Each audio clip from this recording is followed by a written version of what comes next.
All right. Think we're live. It gives me, okay, we did it. I messed around with those, what are they called? Those fake backgrounds. So weird. I can't do it. And so instead, I make videos in my bedroom for the internet. Let's see if that helps this go viral. We're going to talk about period problems. Oh man. Okay. For those of you who do not know me, my name is Jessica. I am the owner and founder of Health Patriot Coaching. I am a registered nurse and holistic health coach that is specialized in more integrative health alternatives for people. And one of my big passions is education, not in the school academia area, but in real life situations. I love being a detective of the human body especially for different health situations or struggles that people have had for a really long time and they've been shut down by doctors or had all these tests run and just are at this place of not understanding what's going on with their body and wanting to get to the root cause. And so today I'm going to talk about something that affects so many women and in turn affects so many families. It affects marriages, it affects relationships. Hormones run your body. And when they're out of balance, I have said many, many times that imbalanced hormones can wreck a marriage because it can make a woman batshit crazy. And when a husband or a man, yes, men have hormones too, when a man's hormones are out of whack or really low and they have low testosterone, their drive tanks. And when a man's drive tanks, it ends up affecting up here and it affects relationships. So today I'm going to be talking about heavy periods, PMS, PCOS, endometriosis, endometriosis, all of those diagnoses that have to do with one commonality. Now, I'm not talking to you from a registered nurse pedestal. I'll say that. I'm not talking about how to cure or reverse a medical diagnosis. That is out of my scope. I am talking about what commonality those struggles have, and I'm going to give you some reasons why they happen and what you can do about it, some tangible things you can do about it. Okay, so, and also if you would like this, I'm gonna be uploading it to my YouTube channel. So if you would like the recording, if you could just say so in the live stream comments. And if you have any questions as I go, put them in the comments so that I can go back and answer those. That would be awesome. So, when you go to the doctor and you think of someone who's struggling with a really heavy period or really bad PMS, you think of the sex hormones, right? Usually a doctor would look at, well, let's check your estrogen, testosterone, maybe your progesterone, your DHEA, and those are all important. While we're talking about testing, I do want to acknowledge the fact that, especially women, our hormones are cyclical, meaning they cycle throughout the month. So whenever you're testing your hormones, you have to make sure it's your parameters of what is normal is for that time of the month for you whenever you get your blood drawn. It's hormone testing is very complicated, and I will leave it at that. There's blood, saliva, urine tests, and I found depending saliva and urine tests are some of the most accurate. But with all of these diagnoses, usually a high majority of the time, the individual has high estrogen levels and low progesterone levels. In fact, estrogen dominance is very, very common in our culture, even if you do not have an actual diagnosis. And some of the symptoms are you have a very heavy period, or you have irregular periods or spotting in between. You can have face acne, really bad PMS, or really, really bad cramping. I have known friends and had clients that ended up in the ER sometimes or would pass out because it was so bad. That's not supposed to happen. I know that it is more common, unfortunately, nowadays, but it's not supposed to happen. And if something's out of balance like that, this is how my brain's always worked. So I had hormone imbalance. Mine started in college, actually in my senior year of high school. I had the opposite where I stopped having a menstrual cycle for 7 years. And the doctor wanted to put me on birth control. And I think I was 19. And I said, I don't need birth control. I'm not sexually active. To which they laughed at me and said, okay, college student. I'm like, no, I'm not. I don't need that. And they said, well, this is what's going to fix your problem. And I never understood because I knew that I wasn't birth control deficient, right? That's how my brain worked. I'm not birth control deficient. So tell me why this is happening. And well, we think you might have a brain tumor. Like I was terrified. You have the hormone levels of a 55-year-old woman. We think you have a brain tumor. And so I went through all these testings. So for those of you who are in this world and you are struggling and you have had a lot of tests, I so empathize with you because it can be extremely exacerbating and frustrating, which is why I like to do these trainings now and why hormone balance has become such a passion of mine, because I was a disaster and I learned why. And now my hormones are, despite 3 tiny humans and running multiple businesses and having a crazy lifestyle, they're great. So there's hope, I promise. So when it comes to estrogen dominance, estrogen and progesterone are 2 of our sex hormones. They're hormones linked to our sex. And they usually progesterone should be higher than estrogen. But in our culture, because of the lifestyle that we live in, estrogen many times is higher than progesterone. And when this happens, everything is thrown out of balance. It is linked to every single one of these conditions that I put in the title: endometriosis, PCOS, a lot of times can lead to infertility, adenomyosis, fibroids, when you have those in your uterus. And so if we know that, then let's look at, why is that happening? Why are so many women and men struggling with too much estrogen in the body? To which I would say, I'm so glad that you asked, because I'm going to tell you. Okay, here's one of the factors. Your liver is congested or sluggish or not working properly.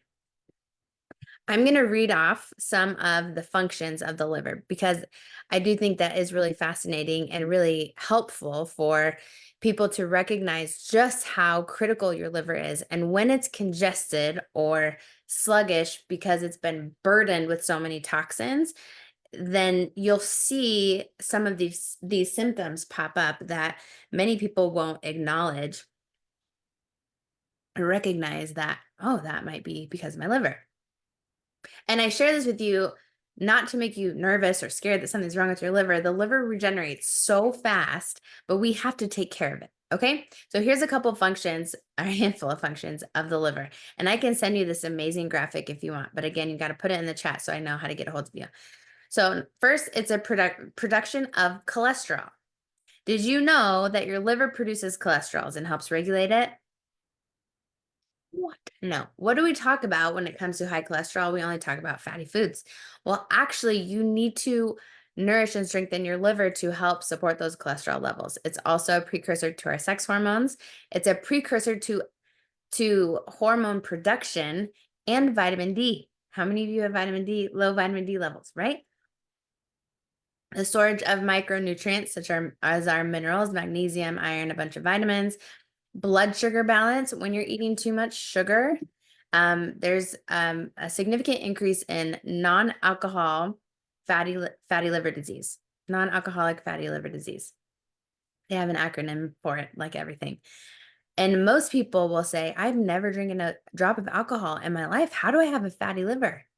It's because of the sugar or the high glucose foods, such as white flours, refined food products. If you were to look at a glycemic index scale of different foods and the different foods that spike your blood sugar, the ones that are on the higher level, such as obviously all desserts, but white flours, white bread, white rice, white pasta, those are going to require a shot of insulin, not a literal shot, but like your body has to have this whole hormone cascade to stabilize your blood sugars when you eat those foods. The liver, when you eat too much glucose, can transform it and store it as glycogen for when you need energy again. Well, the problem is that most people over a long period of time chronically eat too many high glycemic foods, and that ends up making the liver very, very sluggish because it's been working so hard at converting that excess glucose into glycogen. It also produces bile, and bile is really important for your digestion. Bile is stored in your gallbladder. Anyone who's ever had any gallbladder issues, the liver is what you're supposed to look at first because the buildup in the gallbladder is from the liver being overworked. Protein synthesis is so in depth. I won't even go into that one. Your immune system, really important for that. Your metabolism and your thyroid, it's responsible for the conversion of your T4 to your T3 and detoxification of fat. And then detoxification of everything from any drugs that you do, alcohol that you drink, medications, any kind of environmental toxins, anything that you're breathing in or exposed to is processed through your liver. So your liver has a huge job. And when it's congested, you will feel it in lack of mental clarity and your digestion, bloating, low metabolism, and your hormones. And a sluggish liver can and almost always does almost always does lead to too much estrogen in your body, because one of your liver's functions is to break down estrogen and eliminate it from the body, too much estrogen. So when it's not functioning properly, it will accumulate. And a couple other things that contribute to your estrogen levels being higher is a lack of digestive enzymes, too much bad bacteria in your gut, low magnesium levels, too little of fiber. All of those can prevent estrogen from being successfully eliminated from your body. This can cause a thickening of your uterine lining. Everyone knows that when we have our period, it is the shedding of the lining because you didn't get pregnant that month. And so the heaviness or clotting, and if any dudes are still watching this, sorry, I mean, it's your fault because you knew I'm talking about this. But that is from the heavy periods from the lining of your uterus being too thick. And one of the reasons it's too thick is because your estrogen levels are too high. And most likely, not always, but many times your progesterone levels are too low. Whoa. I will do another video on women who are in menopause and the role of the liver in maintaining adequate estrogen levels that are actually really important, because at menopause, most women's estrogen levels tank and fall out, and that is where we end up with another side of problems. But I'll save that for another one. I'll stay on topic for this one. So what are some other ways that estrogen levels can become too high? Birth control for a long period of time. Almost every woman that I know is on or has been on birth control. So I do have some strategies and a supplement that I recommend for women who've been on birth control to help remove the excess estrogen from that pharmaceutical estrogen. Excess body fat. So fat tissue secretes estrogen. So having a high percentage of body fat can lead to high estrogen levels. And on the flip side, having high estrogen levels, such as those of you who have PCOS, have higher estrogen levels, and that makes losing weight really hard. And so the two go hand in hand. Stress, when you're stressed constantly, the hormone cortisol is released. And when you have high cortisol levels chronically over time, that depletes your body's progesterone levels. And when progesterone is low, it lets estrogen go crazy. So progesterone's kind of like the parent hormone in some instances, where it keeps estrogen in check. It's supposed to. But when it's too small, and your estrogen gets too big, it just goes crazy. It can get out of control and you don't have enough progesterone to support it. So for a lot of women that I work with, recommend a progesterone cream. It's a non-prescriptive progesterone cream just to help support those healthy hormone levels. Alcohol, drinking too much alcohol can increase your estrogen levels and reduce your body's ability to break it down, obviously, because it affects the liver. And synthetic xenoestrogens. What are xenoestrogens, Jessica? They are endocrine disrupting chemicals. And I've been talking about this a lot the last month or so. Anything that you put on your skin can be absorbed into your body. It's why we have birth control patches and pain patches, because they work. They're absorbed into your skin. So think of the soaps, the lotions, the perfumes, everything, the makeup that you put on your skin. A lot of those products have xenoestrogens, or EDCs for short. We'll do it, that endocrine disrupting chemicals for short. And when they're absorbed into your body, they disrupt your endocrine system, which is your hormone system. And many of these chemicals were designed to mimic estrogen. Chemically, they structurally mimic estrogen, and it hijacks your hormone system, and it compounds over time. Now, high estrogen levels, especially from these xenoestrogens, are not only contributing to your miserable periods and PCOS and these conditions that I talked about, but they also contribute to an increased risk of multiple cancers. They can contribute to insulin resistance, to tumors, because they're feeding into your imbalance that you have. And research has shown they are absolutely known to increase your risk of, mostly in these hormone related cancers. If you ever see BPA free, for example, on plastics, it's because BPA, bisphenol A, and phthalates, I can never say that right, pH phthalates, are known for being endocrine disrupting chemicals that when you're exposed to them, when you microwave your plastic, when you put your plastic in the dishwasher, when you leave your plastic water bottles in the car, those chemicals are leached into that water and you are consuming them. And I know that this can be overwhelming. Stay with me, because all we have to do is take one step at a time to improve those things. And that's what I'm here to help you do, is what can you do to reduce your exposure of these endocrine disrupting chemicals? And what can you do to support your liver and to reduce your estrogen levels if this is you, if you are lining up with all these things I'm talking about? And that's what I'm going to talk about now. First of all, these mason jars make great water bottles. That's what I use every day. So switch over to glass when you can, or stainless steel if you can. That's one way you can get plastic out. This company that I've partnered with, and I left my other previous partnership, which was very, very hard for me to do, but I did it because I know the massive need, and I'm so excited that I have tools in my tool belt to be able to offer you hormone safe products for your skin and for home cleaning. That's huge. And you want to start with the things that you use most. So what are you using every day that you put on your skin? Let's start replacing that first. So if you would like to look at the skincare line that I use, I live in North Idaho from California, and my skin has been so dry since I moved here over 3 years ago. And this skincare line has saved my face in a very short period of time. And I've tried a lot of different things. And all it is a morning serum and a night serum.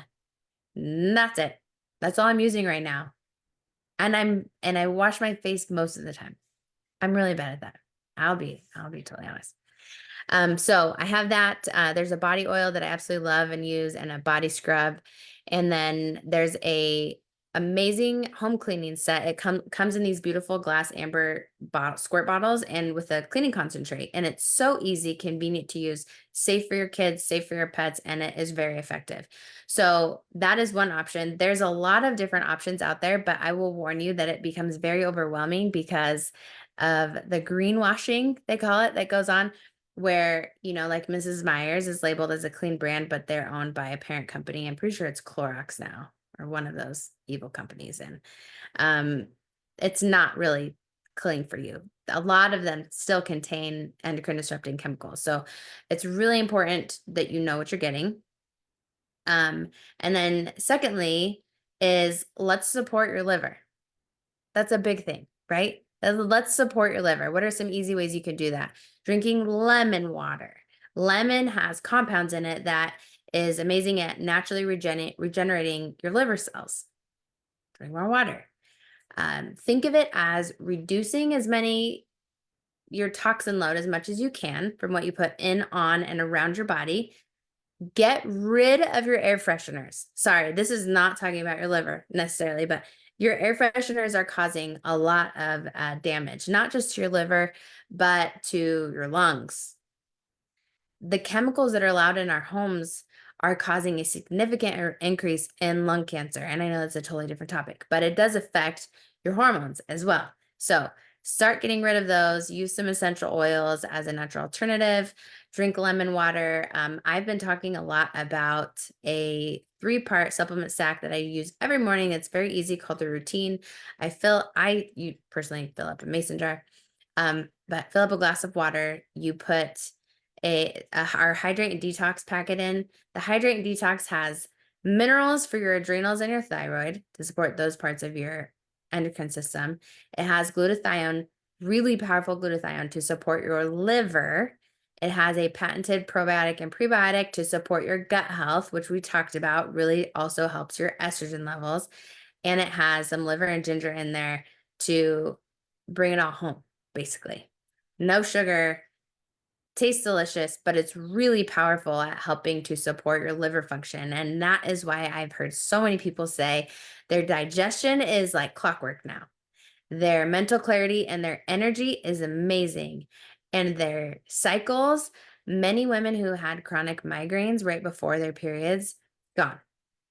I'm not saying it's going to happen for everybody, but it is happening for people. So, and that supplement is a huge reason why. And then there's also an amazing, very cleanly sourced collagen, a marine collagen, not a bovine collagen like most of them are. And it dissolves really easily. And that helps with the absorption. It helps with your gut lining, it's type 1, 2, and 3 collagen, helps with your skin, of course, your nails and your hair, your joints, but also your gut. And that's really important, what I wanted to highlight. And then there's a morning supplement. There's 2 capsules that I take in the morning that has milk thistle, which is really good for your liver, CoQ10, cranberry, vitamin D. Like I didn't bring it in front of me. I usually have it memorized, but some really amazing energy supporting, liver supporting supplements in there. So I've been doing that every morning. And my clients that have been doing that have been loving it. And it's just one simple way that you can support not only your liver, but your whole endocrine system first thing in the morning. If you have any other questions for me about this, I'm happy to answer them. Feel free to email me at healthpatriotcoaching@gmail.com or ask in the comments below on Facebook, since I'm live in Facebook. And if you want this recording or you want to send it to anyone, then I will absolutely upload this to YouTube. I just need a way to contact you and get it to you. And if you want to shop around on my Hormone Safe website, you can also do that. I will put it in the comments below, but it's healthpatriot.youandgrace.com. I think it's what it is. Okay. All right. Thanks for tuning in. Thanks for listening. Okay. Bye.